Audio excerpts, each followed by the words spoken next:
Atxaldeon 6ak badia eta hasingo ga 2024 urteko lehenengo plenoakin. Beti bezala, akta dakagun hartzeko, abendun 20an izan zan azkeneko plenoa, aktakin zerbait, bai, Ricardo.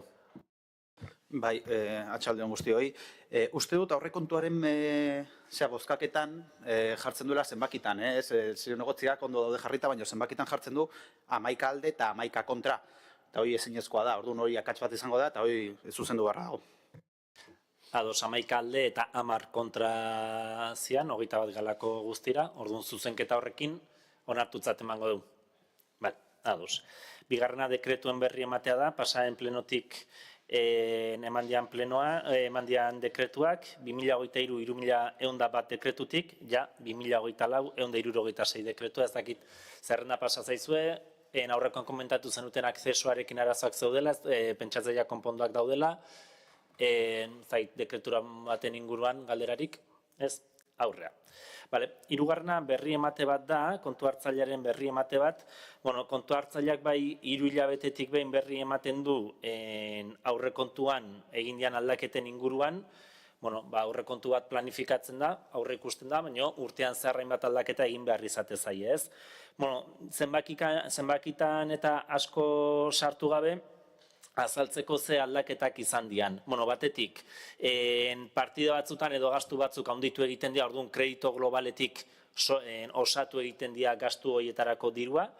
Bestetik, partida batzuk gehitu egiten dira aurre ikusi ez dian diru laguntza batzuk jaso dialako. Eta bestetik, ajustak egoten dira partida batetik bestea ere, ez? Partida batean falta balin bada, beste partida batetik gehitzen zaio.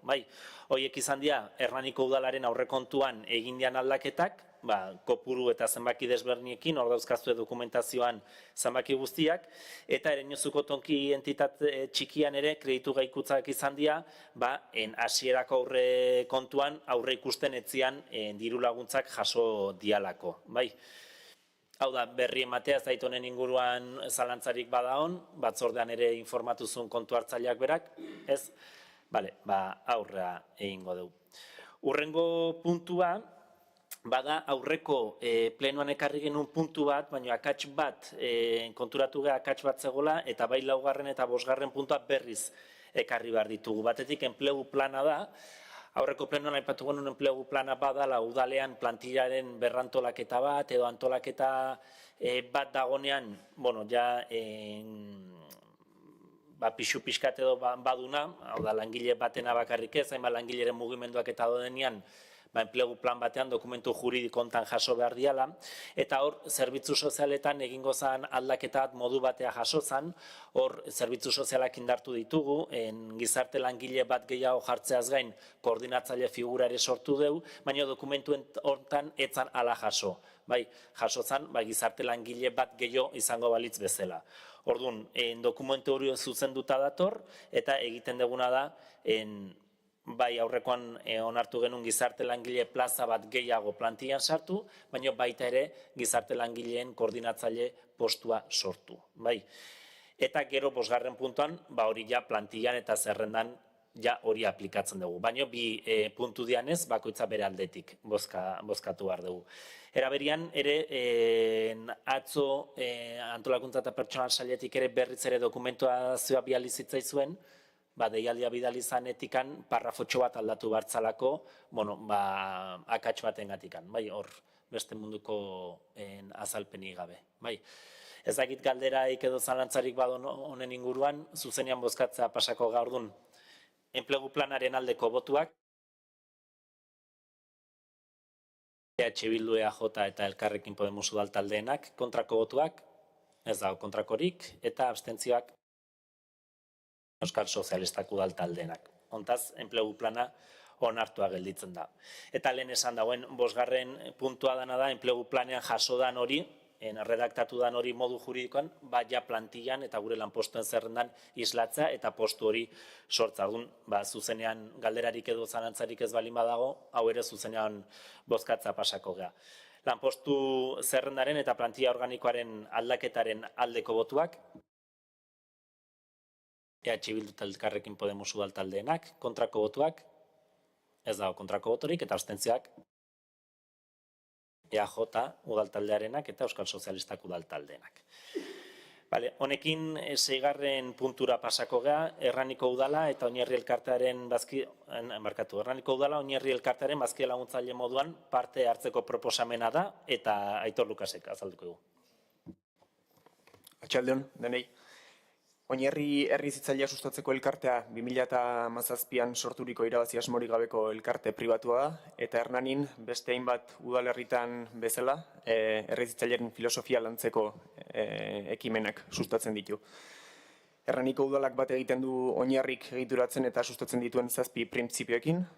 Hauek dira haurtzaroaren kultura eta jolasaren ezinbestekotasuna aitortzea, haurrek parte hartzea eta erabakitzea ahalmena izatea, aisi hezitzailea ahalbidetzea, euskara eta euskal kultura bermatzea, aniztasunean berdin eta parekideztea, ingurumen naturala eta kulturala balioestea, eta komunitate sarea eta auzolana sustatzea.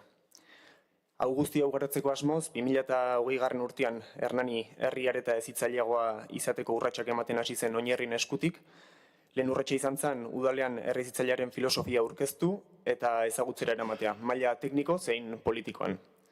Bigarren urratsa, Hernaniko hezkuntza komunitatearen diagnostiko osatzea izan zen, ondoren Hernaniko herrian aurrera eraman nahi zen egitasmoaren bide horria adostu zen.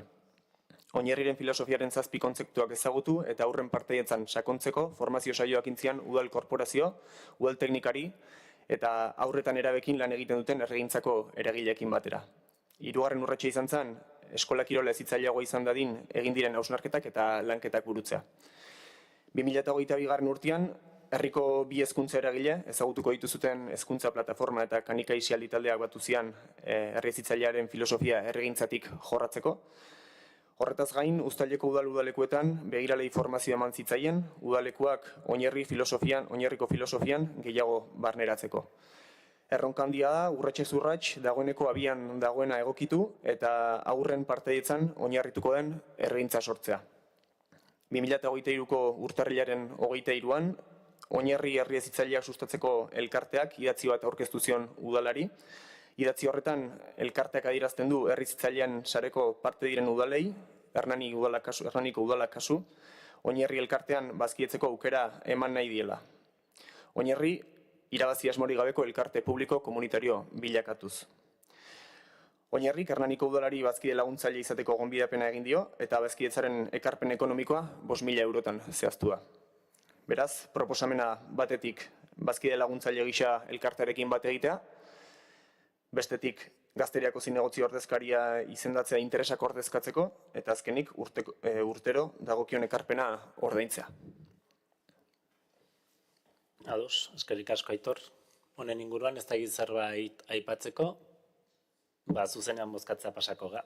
Hernaniko udala Oinarri elkartean bazkide laguntzaile moduan parte hartzeko proposamenaren Hernaniko udalak Oinarri elkartean bazkide laguntzaile moduan parte hartzeko proposamenaren aldeko botuak hau batez onartu da. Eta honekin azkeneko puntua pasako ga, eskari eta galderena. Ez dakit badon eskari eta galderarik? Ez?